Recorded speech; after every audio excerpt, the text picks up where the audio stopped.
Hello বন্ধুরা, আজকে তোমাদের দিতে চলেছি একটা বেস্ট উইকেন্ড ট্রিপ ডেস্টিনেশন। আমাদের জীবনে সময়ের বড্ড অভাব, তাই এখনকার ট্রেন্ড হলো উইকেন্ডের ট্রিপ। এমনই এক উইকেন্ডে যদি তোমাদের পায়ের তলা শস্যগুলো উত্তরবঙ্গে নিয়ে গিয়ে ফেলে, তখন কোথায় যাবে তাই তো ভাবছো? প্রশ্ন হতে পারে উত্তরবঙ্গ কেন? আরে কথায় বলে না, মোল্লার দৌড় মসজিদ পর্যন্ত, আমাদের দৌড় উত্তরবঙ্গ। এমতো অবস্থায় উত্তরবঙ্গের কার্শিয়াং হতে পারে একটা খুব ভালো ডেস্টিনেশন। আরে রে রে, কার্শিয়াং এ তো খুব কমন জায়গা, তাই না? আরে না মশাই, কার্শিয়াং শহর থেকে 2-3 কিলোমিটার দূরে আছে গিদ্দা পাহাড় এবং নেতাজি মিউজিয়াম, যেটা কার্শিয়াং এর সাইট সিনের মধ্যে পড়ে। নেতাজি মিউজিয়ামের ঠিক নিচে আছে এতটাই সুন্দর একটা হোমস্টে, যার ব্যালকনিতে বসে একদিকে দেখা যায় কাঞ্চনজঙ্ঘার কিছু অংশ এবং সামনে বিস্তীর্ণ সুবিস্তৃত ভ্যালি। আর গিদ্দা পাহাড় সেটা এতটাই সুন্দর দেখতে পাওয়া যায় যে গিদ্দা পাহাড় ভিউ পয়েন্টে যাওয়ার প্রয়োজনই নেই। লাঞ্চের পর হেলতে দুলতে ঘুরে আসা যেতে পারে নেতাজি মিউজিয়াম থেকে। ডাউহিল আর হনুমান টকটা আসার সময় দেখেই ঢোকা যেতে পারে। প্রথম দিন হোমস্টেতে পৌঁছানোর আগেই ফোন করে জেনে নিয়েছিল আমরা লাঞ্চে কি নিতে চাই। লাঞ্চে ছিল ডাল, আলু ভাজা, শাক, একজনের জন্য ডিম কারি, দুজনের জন্য চিকেন এবং আমার জন্য ছিল নিরামিষ পনিরের তরকারি। লাঞ্চের পর জায়গাটা একটু এক্সপ্লোর করতে বেরিয়েছিলাম। এতটাই কুয়াশা ছিল যে গিদ্দা পাহাড় ভিউ পয়েন্ট থেকে গিদ্দা পাহাড় দেখাই গেল না। অগত্যা ভিউ পয়েন্টের নিচ থেকে নেমে গেলাম চা বাগানের দিকে। চারিদিকে সবুজে সবুজ, মাঝখান দিয়ে জিগজ্যাগ ভাবে চলে গেছে কালো রাস্তা। রাস্তার দুধারে নাম না জানা কত যে জংলি পাহাড়ি ফুল, ঠিক যেন পাহাড়ের গায়ে সবুজ শাড়িটায় নানান রঙের ফুলের নকশা। রাস্তাটা দিয়ে হাঁটতে এত ভালো লাগছিল যে ওই কুয়াশা ভরা মোহময়ী রাস্তার মায়াবীরাকে হাঁটতে হাঁটতে যে কত দূরে চলে গেছিলাম সেটা নিজেরাও বুঝতে পারিনি। হঠাৎ মনে পড়লো পাহাড়ের ঝপ করে সন্ধ্যা নামে, তাই ফিরে আসার রাস্তা ধরলাম। যদিও মন চাইছিল ওই পাহাড়ি মায়াবীরাকে ছাড়া দিয়ে আরো আরো এগিয়ে যাই, কিন্তু সেটা বিপজ্জনক হতে পারত, কারণ এখানে স্ট্রিট লাইট পর্যন্ত নেই। অগত্যা জংলি ফুলগুলি এবং সূর্যি মামার অন্তর্ধানের ফটোগুলি ক্যামেরা বন্দি করতে করতে হোমস্টের দিকে পা বাড়ালাম। এত নির্জন অচেনা রাস্তায় হেঁটে যেতে আমাদের একটুও ভয় করেনি, কারণ সঙ্গে ছিল ভোলু।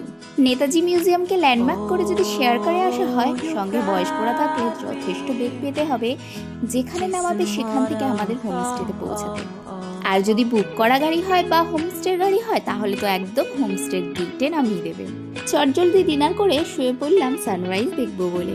ভেবেছিলাম মেঘাচ্ছন্ন এই কার্শিয়াংয়ে কি পরিষ্কার সানরাইজ দেখা ভাগ্যে জুটবে, কিন্তু অদ্ভুতভাবে মেঘের মধ্যে লুকোচুরি খেলতে খেলতে সূর্যি মামা আমাদের একটা সুন্দর সকাল উপহার দিলে। চা খেতে খেতে উপভোগ করলাম এই মিষ্টি সূর্যোদয়। আচ্ছা, এখানে বলে রাখি, ব্রেকফাস্ট, লাঞ্চ, ডিনার এবং 3 বার চা এদের প্যাকেজে ইনক্লুড থাকে।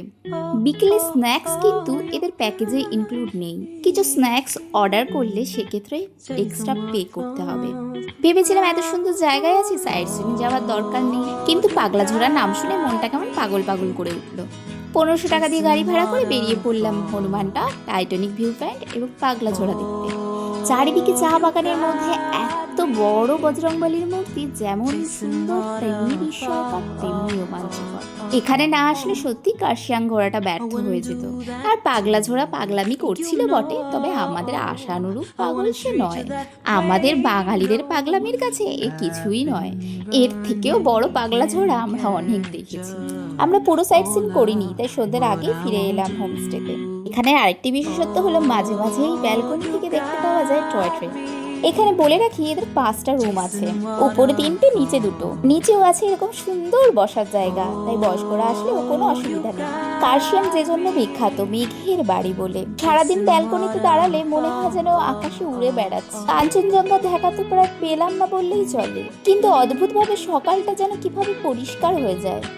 এখানে মেঘ বা কুয়াশাগুলো মনে হয় একটু দেরি করেই ঘুম থেকে। সকালের কমপ্লিমেন্টারি ব্রেকফাস্ট, ব্রেড, বাটার, ডিম, বাটার না খেলে জ্যাম। এবার আমরা নেক্সট ডেস্টিনেশনে যাওয়ার জন্য রেডি। আমাদের নিতে গাড়ি আসার আগেই হেলতে তুলতে দেখে আসলাম নেতাজি মিউজিয়াম। নেতাজির স্মৃতি জড়িত বৈঠকখানা এবং ফটোগ্রাফি যুগ যুগ ধরে অমূল্য ইতিহাস বয়ে নিয়ে চলেছে। সুভাষচন্দ্র সম্পর্কে নতুন করে অনেক কিছুই জানতে পারলাম এখান থেকে। ও আসল কথাটাই তো বলা হয়নি, এখানে পার হেড পার ডে 1500 টাকা করে নেয়। এবার তাহলে আমাদের এই অতিথি গৃহ হোমস্টেকে বিদায় জানাবার পালা। আমাদের নেক্সট ডেস্টিনেশন আছে পাহাড়, নদী, সুইমিং পুল, কটেজ, চা বাগান, একেবারে বিদেশি বিদেশি আমেজ। কোথায় সেটা জানতে হলে চোখ রাখতে হবে আমার প্রোফাইলে।